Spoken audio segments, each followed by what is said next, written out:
Welcome back. I'm Beth Alexander. Joining me today is Dr. Tammy Greer, Associate Professor of Psychology at USM. Dr. Greer, could you please tell me just a little bit about how the Center for American Indian Studies and Research came about and what it'll mean to the university?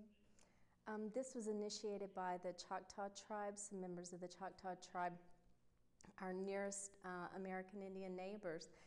And what it's going to mean for the university is that this hub city, Hattiesburg, will have in it here at USM a hub for the Southeastern American Indian tribes, so that when we need services, when the American Indian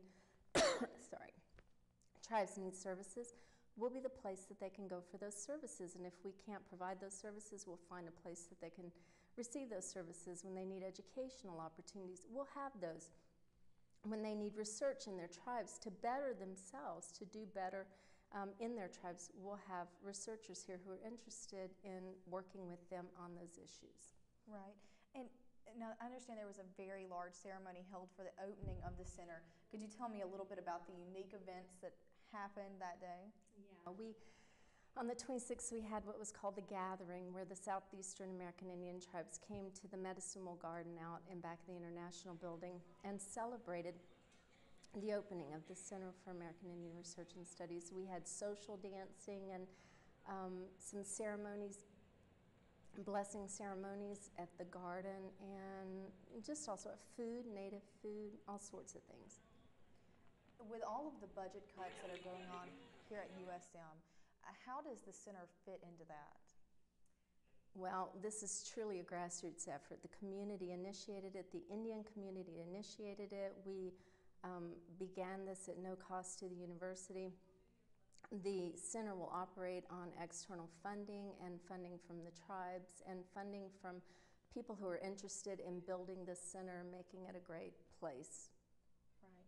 Now, I understand that there will also be a minor in American Indian Studies offered. Tell me a little bit about that, when it will begin being offered, and also what students will learn in that minor. It's going to be offered, it's going to start in 2010, spring semester of 2010. There will be what's called a gathering course in that minor, in addition to history courses, anthropology courses, multicultural courses that have Indian content or where students do an Indian project.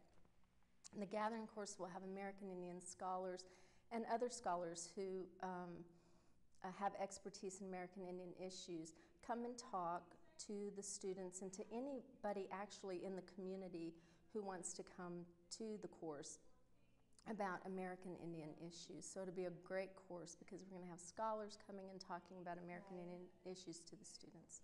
Well, thank you for being here.